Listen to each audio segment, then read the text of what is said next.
Hey, what's up, guys? Welcome to LP Tremors, where we talk all things vinyl and horror.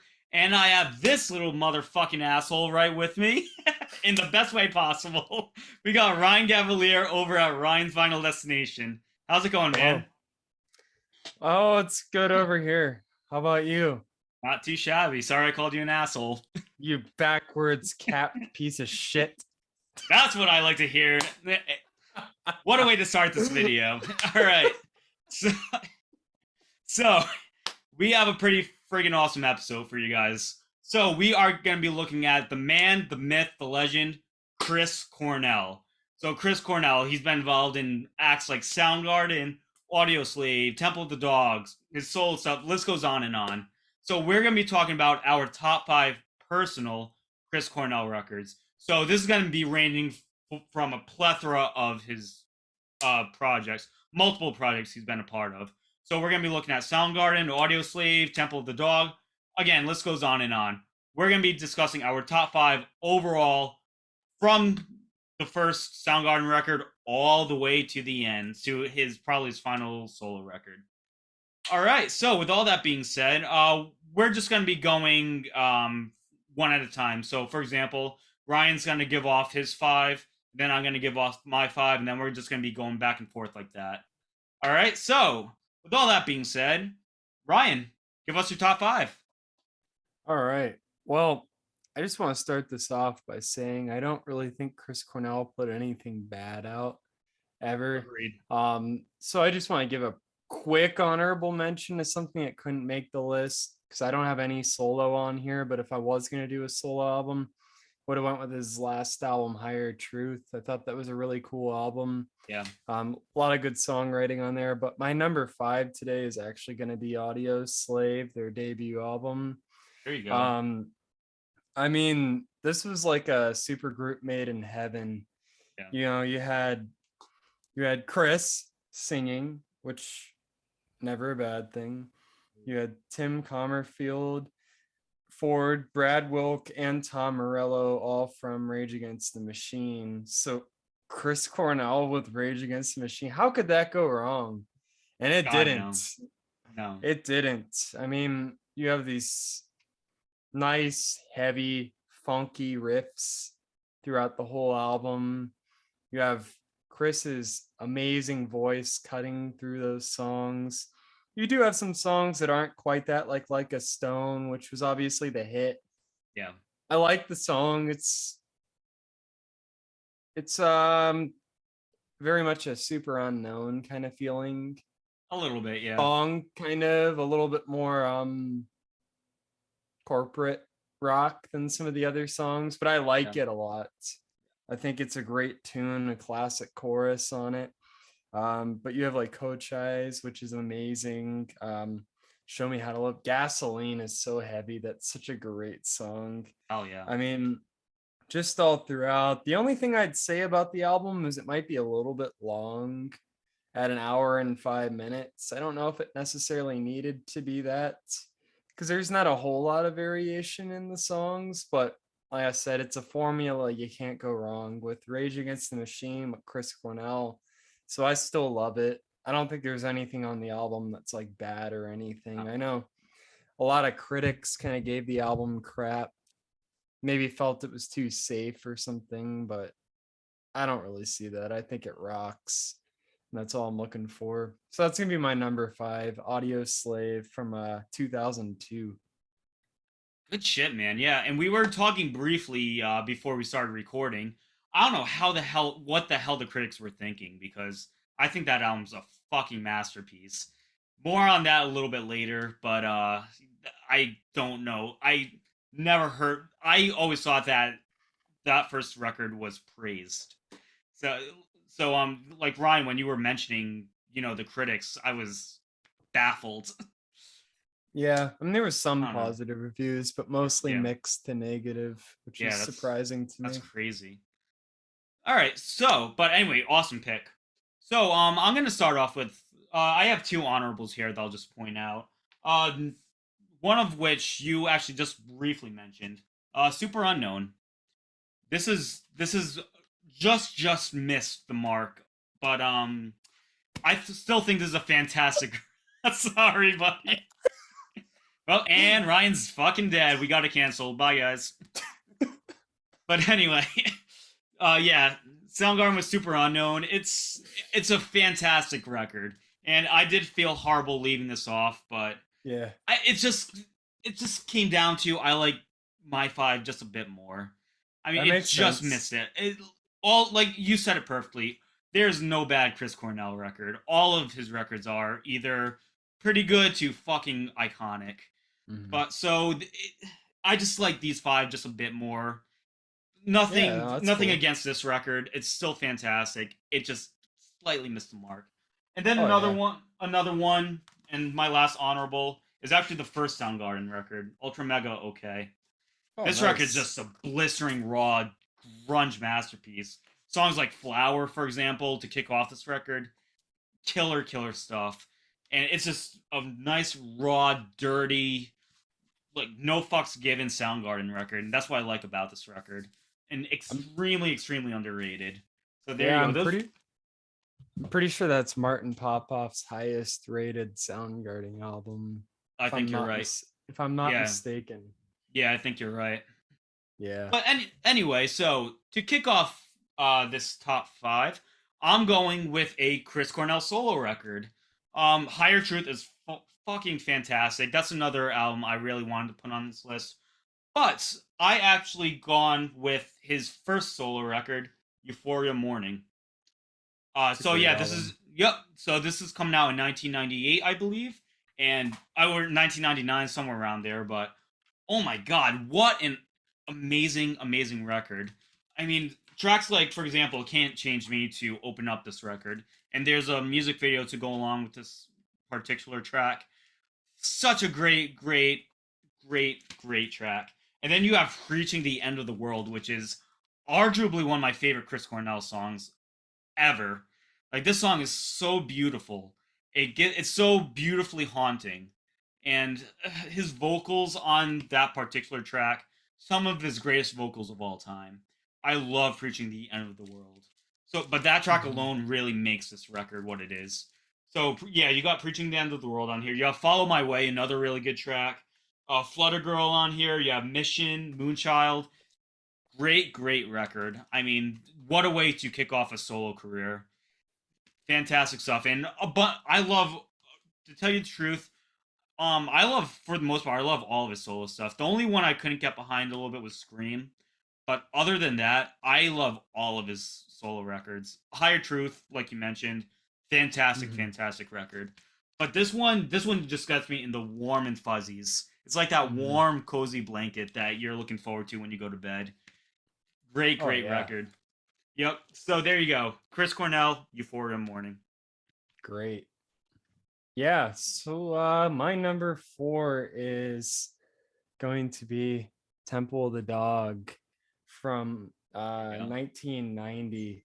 Yeah. So this one was interesting because kind of came right after Andrew Wood from Mother Love Bone died. Yeah. This was another super group, basically of who would end up becoming Pearl Jam and then Chris Cornell. But I mean, some of these guys came from like Green River, I think some from Mother Love Yep. Bone, Mud etc., Honey. Yeah.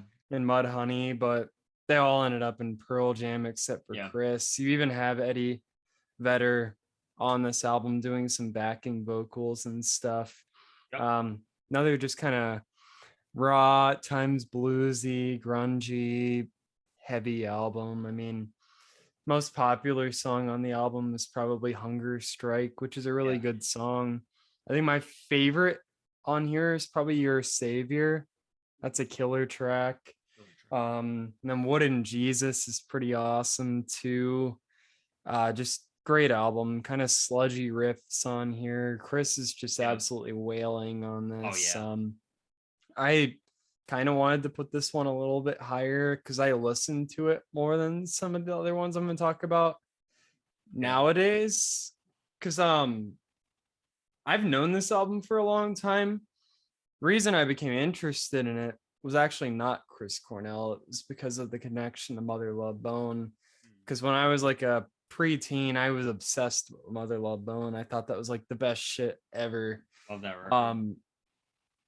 But I think it was probably my introduction to Chris Cornell, this Hmm. album, and then after that, Bad Motorfinger. Yeah. So then I became like a Soundgarden nut after I heard Bad Motorfinger, because Good holy shit, yeah. fuck. But yeah, really cool album. I like this one a lot. Great tracks on it. It's just cool to have basically the whole Pearl Jam band with Oh, yeah. Chris Cornell. And yeah, Yeah. I'm 2 for 2 with the super groups.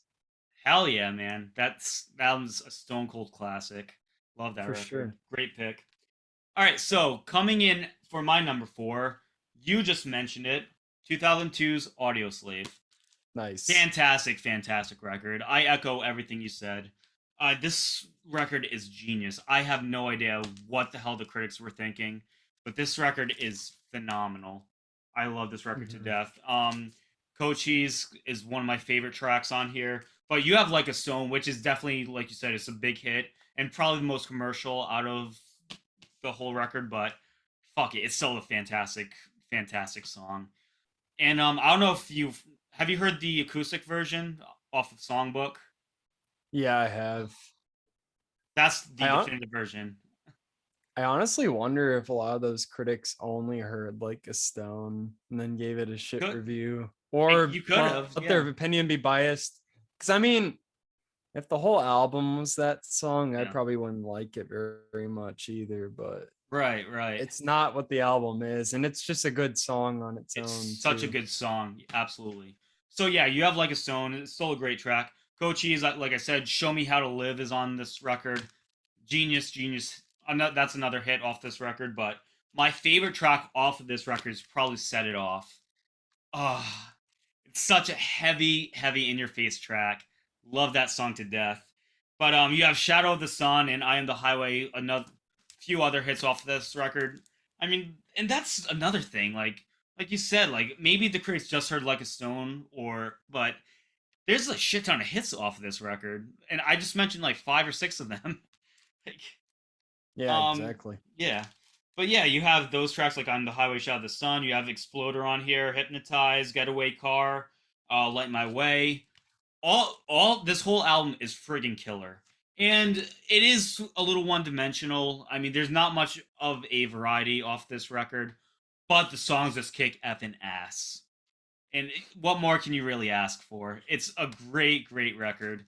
So yeah, there you go. It had to be on my list. Number 4, Audio Slave. Excellent.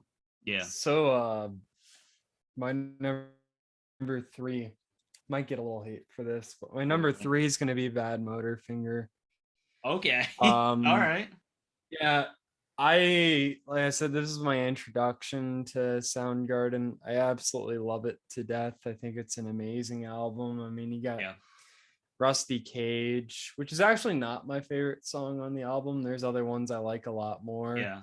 Like Outshined. That's such a heavy song. I mean, I've covered that with bands before, It's just fun to play it. I mean, it's in drop B tuning, heavy riff there. Very doomy. Slaves and Bulldozers. Yeah. Definitely. Slaves and Bulldozers. Yeah, that's what I like about it. And that's what I like about quite a few of the songs on here. Yeah. Which is also why Rusty Cage isn't my favorite one. It's kind of up tempo, whereas I like the heavier stuff on it. But it's a great song still. It is. I mean, Jesus Christ Pose was kind of the hit. Also not my favorite song on the album, but it's still really good. There's not a bad track on here. God, no. I'd say some of my favorites on the album, other than Outshine, would be Room 1,000 Years Wide. That's a really good, slow, doomy kind of song. Holy Waters, badass. And Mind Riot and Searching with My Good Eyes Closed, I really like. Those are all killer songs, but like I said, this whole thing is badass. It's just a really good heavy album. Came out in 91. It was the 3rd album for the band. I think this is probably for a lot of people where they found out who Soundgarden was, because I don't think the first 2 really did a whole lot for them commercially, it seems. Like, I mean, they probably had fans, but I don't think that they hit the mainstream uh like Bad Motorfinger did. So yeah, Right. it's a real seminal breakthrough album for the band. Shows them as raw. Chris is wailing on this whole album. I mean, when I first heard his voice when I put this on, I was just like, who is this guy? He's like Robert Plant with talent. Oh, but Oh God. Get ready for some hate mail, buddy. I'm just a troll. I'm just I'm kidding. just a troll.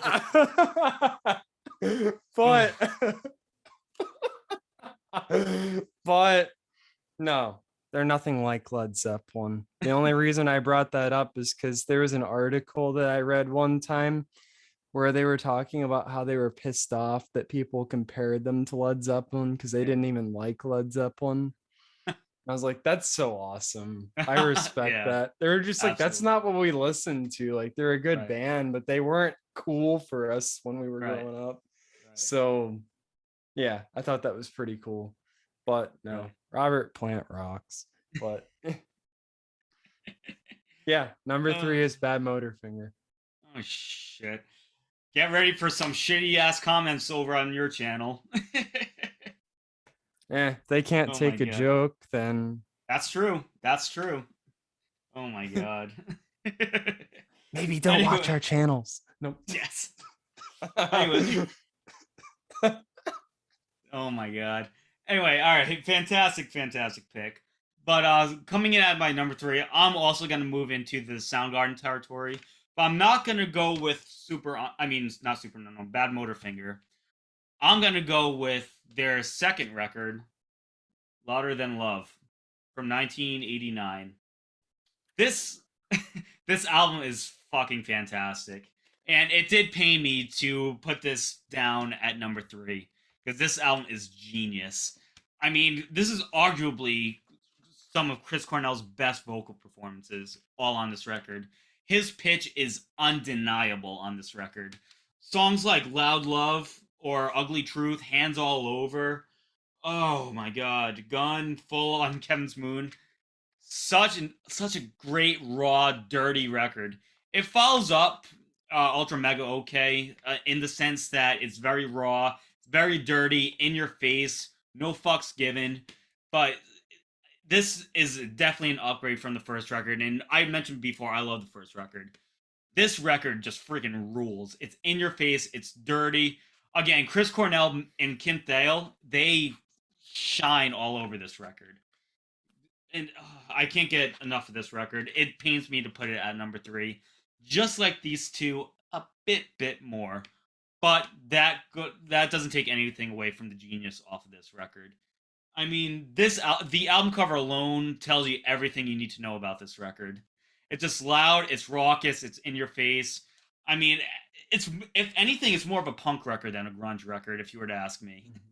But all in all, fantastic record. Soundgarden, Louder Than Love, coming in as my number 3. Oh, absolutely. Yeah. What an album cover. Oh my God. Probably We'll my favorite album cover in the Soundgarden discography. It's so metal. Yeah, so it's so metal. Oh my God, yeah. Yeah. So for my number 2, I'm gonna go with Super Unknown. There you go. By Soundgarden. Good shit. Good shit. Yeah, this is OG pressings, both on vinyl and cassette. There you go. Yeah, I have some props, guys. But yeah, this is just a badass album. I mean, honestly, like a few years ago, it probably rank a little lower down on my list. But I think that partly because it's not quite as heavy as some of the other Soundgarden albums, but I think I've appreciated it over time for how brilliantly produced it is and how good the songwriting is. Oh yeah. I mean, if you want heavy, that opening track, god damn it, Let Me Drown. That's one of the best riffs. That and it just starts off cold. That's what you start with. Starts off cold, yes. Oh God Almighty. Kicks you in the No ass. drum fills or anything, no ambient Yep. noises, nothing. It's just Yep. you know you're in for a treat. Great song. Absolutely. My Wave, awesome. Fell on Black Days, classic. Um man, that's I'll tell you more about that one after. But but great tune. Mailman. Mailman, yeah. Black Hole Sun. It's been played to death, but it's still great. I could never get tired of that track. Spoonman, crazy Man. shit. I love Man. that There you song. go. Yeah. Limo Wreck, awesome and doomy and like Yep. really beautifully written, basically. Mhm. My favorite song on the album, other than Let Me Drown, is probably The Day I Tried to Live. Such an interesting song. I mean, the lyrics really moved me on that one, got me through a lot in my teen years. And I mean, like Matt Cameron's drumming on that song. Holy shit. He's just doing all kinds of weird timings and stuff. It's what 7/8 or something weird like that. Something like that, yeah. On a 90s grunge song, like that just shows that they were way above many of the other bands at the time. Even though I love the other ones too, but these guys were the real deal. Yeah. Kickstand, so heavy. 4th of July, that's one of the most amazing songs. It's so slow and stonerish and psychedelic, and you just feel like you're actually underwater. Like it's just crazy. Like Suicide, amazing. Just I mean, there's even more tracks on here. There's nothing weak on this album. I mean, it's a double album. I think it justifies being a double album though. You got a really cool gatefold. Right. Looks like you got a little rare Pepe back there or something, but classic album. I mean, it's just a real masterpiece of the 90s. Right. And it was hard to not put it as my number one, but we'll see why soon. Sweet. Yeah, it really pained me to leave this just as an honorable, but it's just these 5 mean so much to me, and it's got to be put somewhere. It's so tough. It was so tough. Also, is that an OG? Yes, it is. Is it? Nice. Because when you open the gatefold, I'm like, that's a little different than what I have. Mine looks like this. Yeah. But yeah. But still, that's pretty cool. Fantastic. Yeah. That's a cool image too, honestly. Yeah. Oh yeah. I'm not complaining at all. I'm just saying, like, yeah, that looks interesting. Yeah. But anyway, sure. So for my number 2, I'm going with a pick that you briefly mentioned, and I am going with this one right here. So this is Temple of the Dog, coming out in 1990. Nice. And this is arguably my favorite, at least one of my favorite collaboration records, and definitely one of my favorite supergroup records of all time. I love this record, and tracks like you mentioned, like "Say Hello to Heaven" kicks off this record. That is, Chris Cornell gives me goosebumps every time he sings "Say Hello to Heaven." Oh my god, especially in that chorus, face melting, absolute face melting. But you have Reach Down on here, which is that, like, 10-11 minute banger of a track. So killer, and I don't care how long that track is, that track still kicks effing ass. Mm-hmm. But you have Hunger Strike, the big hit on this record, and that song is, I know it's overplayed, we've all heard this track, but I'll tell you right now, that song is my favorite off of this record.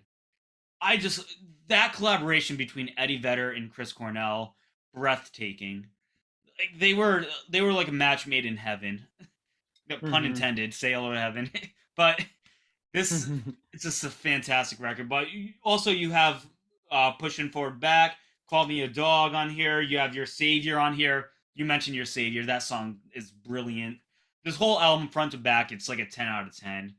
Classic record. I really contemplated putting this record and Louder Than Love. I contemplating switching these two, but this record I have more of a history with, I would say, And this record actually got me through a lot during high school and growing up.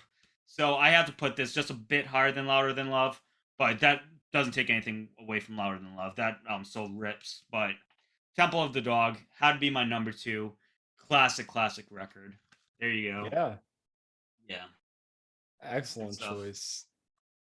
So my number one is going to be Versus by Pearl Jam. Oh, yeah. It has nothing to do with Chris, so it's obviously my favorite. There you go. Yeah. Just kidding. I'm an asshole, guys. My number one is Louder Than Love by Soundgarden. Also an OG press. Good shit.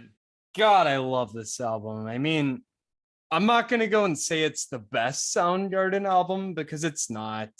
No. I mean, the drum sound is really dated on it. It sounds very 80s, but man, is it awesome. With any flaws that it has, it just makes me love it more. Yes. I mean, the band was not lyrically at their peak at this point, you know, with songs like Get on the Snake, Big Dumb Sex, Full On, Kevin's Mom. You know, they were kids. They were young, and like that's kind of what I love about this. It's dirty, it's raw, it's unfiltered, it's heavy, it's flawed. Yes. Overall it just has that punk rock badass attitude. That's what I love about that record. Me too. And I mean, Chris Cornell on here, he just breathtaking. Wow. That pitch is undeniable. I mean, forget pitch. He just wails like a fucking banshee on this album. Oh, yeah. It's just like, what is this guy? Like, I mean, he was the greatest singer of Seattle. Like, no one came close. I mean, who's his competition? Kurt Cobain, Lane Staley, Eddie Vedder. Yeah. Bueller. No, like, all amazing. I love every single one of them.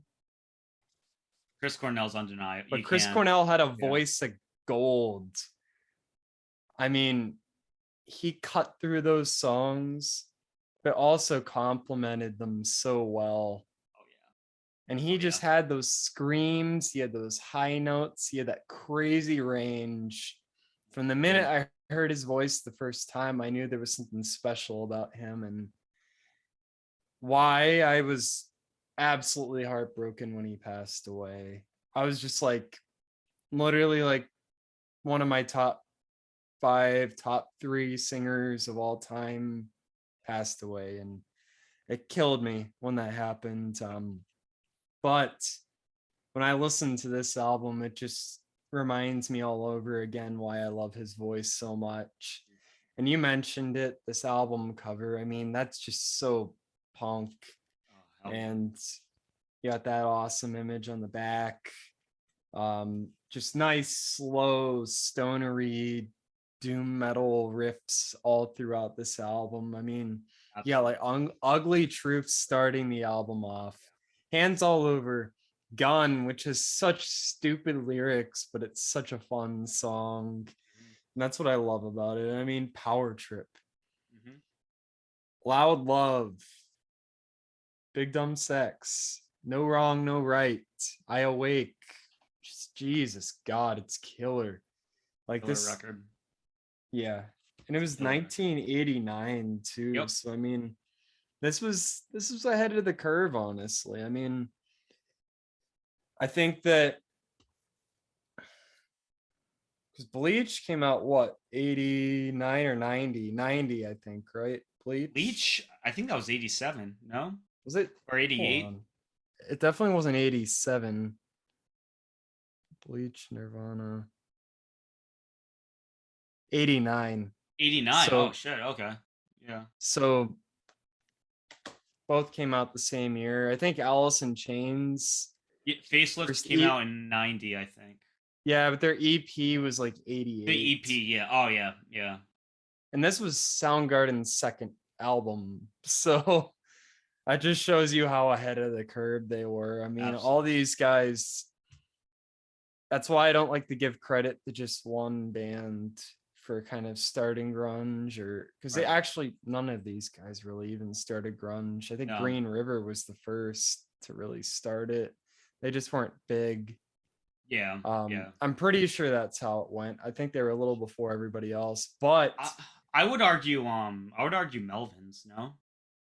Melvin's was, they weren't full grunge yet though by like that Yeah. Yeah. point. You're They right. kind of became a bit more grungy in the early 90s. They were still kind of in like weird kind of like hardcore in the They. metal Yeah. kind of Yeah. phase. Yeah.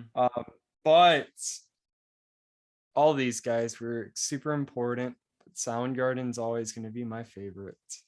Absolutely. And this album is probably my favorite of that whole Seattle scene. There you go. Yeah. It's such a Number one, badass record. Modern Love. Although Huh? I do really love Verses, but that'll be for another episode. I love that record. All right. I love that record too. All right, we'll do some Pearl Jam content later. Yeah. But anyway, all right. So coming in as my number one, my favorite record from Chris Cornell ever. It's gotta be Bad Motorfinger. I love this record to death. This is just a fantastic, fantastic record. I mean, it's come on. I echo everything you said. Rusty Cage, Outshine, Snakes and Bulldozers. Like so such an icon. Jesus Christ Pose. Oh my god, talk about a high pitch. It's no, you got Noise Pollution on here. Mind Riot. Searching with My One Eye Closed is probably my favorite track off of this record. I love that track to death. This whole album is a 10 out of 10. This album's a 50 out of 10. Stone cold classic. I mean, I have just so much nostalgia and so much history with this record. Matt Cameron's drumming, intense. Kim Thale. Oh, like I don't know if it's Kim Thale or Tony Iommi on this record.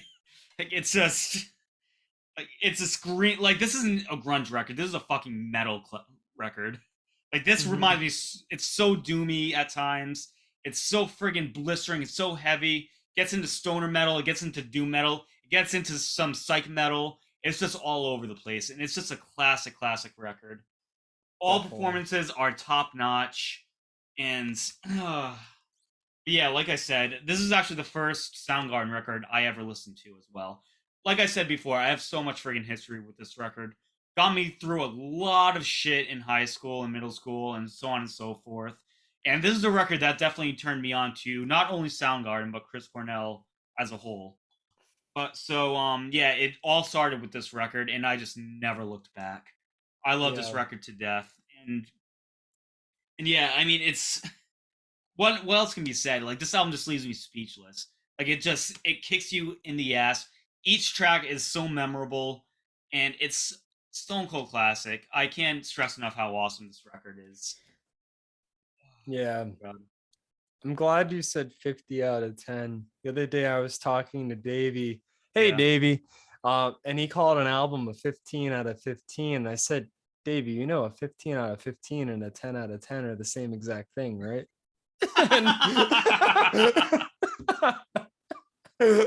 Ah, Davey. Just kidding, You bud. got But you yeah. gotta love him. But yeah, anyway, so yeah, so my number one, it had to be Bad Motorfinger. This album's just a stone cold classic, and it took everything that Louder Than Love did and just pushed it to its boundaries and made this the classic record that it is. It, I mean, and you mentioned it, Louder Than Love. There's some production issues. The drums might be a little flat at times, or the guitars just might at times might not be a little beefy. So there's just some production issues here and there. Still sounds fantastic, but there's still a little production issues. This is probably one of the best sounding Soundgarden records you're ever gonna find. I mean, the production is stellar. Songwriting kicks ass. The whole band is blistering. Love this record to death. Had to be my number one. So there you go. Yeah. Bad Motorfinger. I will say objectively, Motorfinger is definitely a far improvement over than Louder Than Love. Yeah. I think that's kind of why I like Louder Than Love a bit more though. It's just because it is so raw and dirty. It feels like I'm a sucker for EPs. This just feels like a full length EP to me. It does. Because it's just so raw and dirty sounding and almost kind of like demo quality at points. I love that. But all great albums though, man. And you had some excellent choices. Yeah, you too, man. Absolutely. Do you have any honorables or anything else you wanted to add? Well, like I said, Higher Truth would have been an honorable for me. Yeah. Probably would have had Down on the Upside as a as a honorable. Probably would have had Euphoria Morning as well.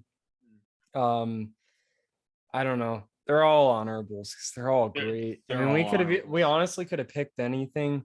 Yep. I do think we should make one clarification though. Yeah. Although Soundgarden did come from the Seattle scene, I'd say that they probably, because we were kind of talking about it, I mean, they were definitely very influential in the grunge movement. Right. But I don't think they started off necessarily as a grunge band. It was more influential as a grunge band. I think probably the time where they became a grunge band was probably on Super Unknown.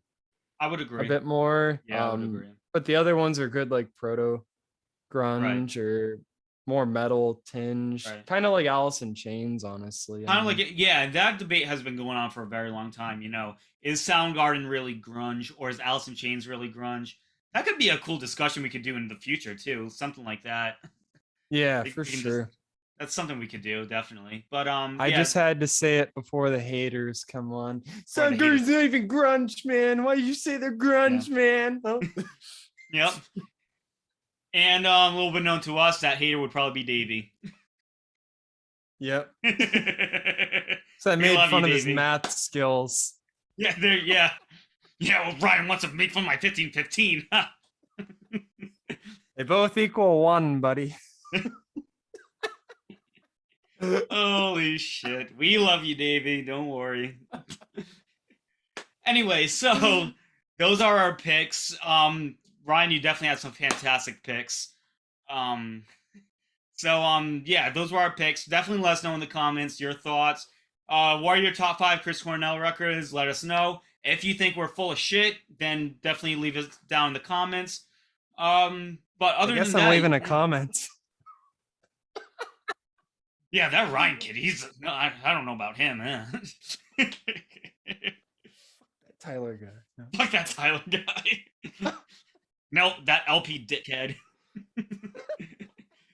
But vinyls.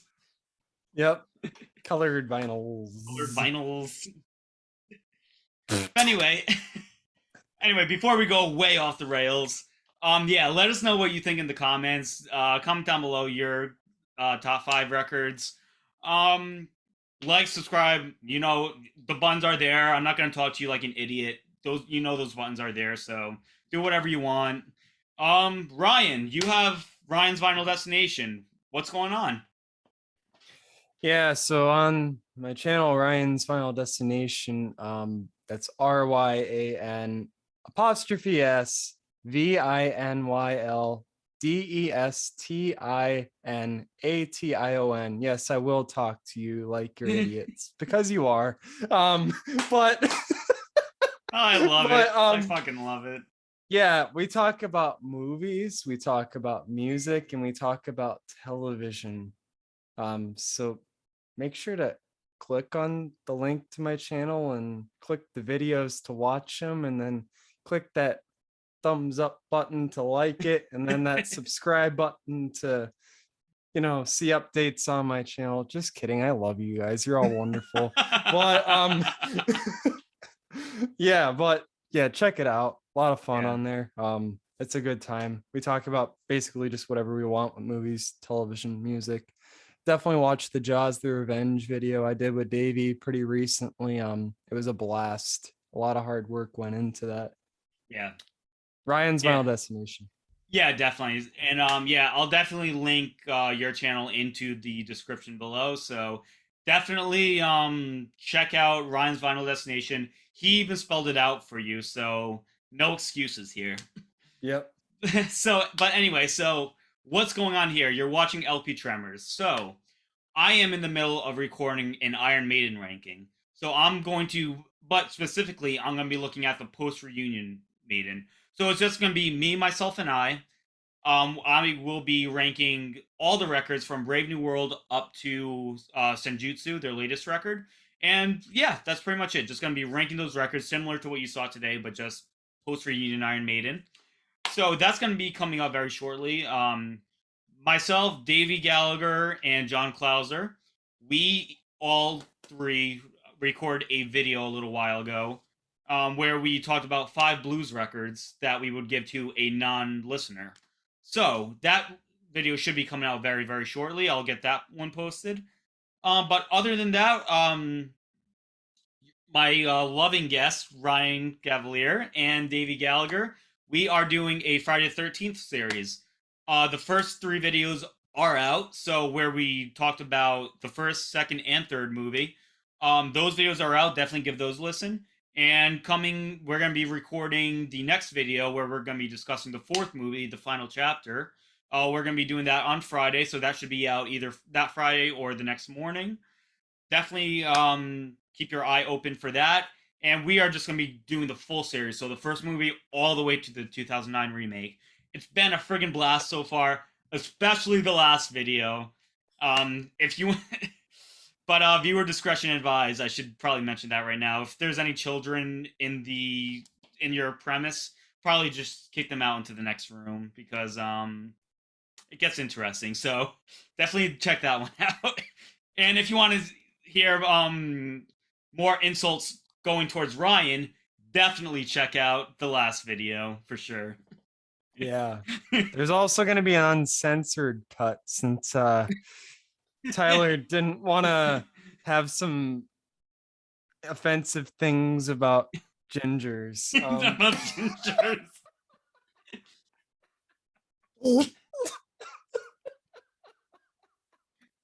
Holy shit. Sorry to all the ginger community and curly-headed fucks. I apologize. See, that curly-headed fuck there, Ryan. I'm not. I'm reddish blonde and curly, so I can make fun of you gingers because I am kind of one. But well, sorry, we all can't be like you, Ryan. I'm perfect. I'm perfect. Anyway, so before we get even more off the rails, this is a good time to close out, I think. Check out Ryan's Vinyl Destination for sure. The link will be in the description below. I already mentioned the YouTube and subscribe shit, so all copy and paste. That's it. So, Chris Cornell, our top 5. That is it. Later, guys. Stay metal. Stay scared. Bye, guys.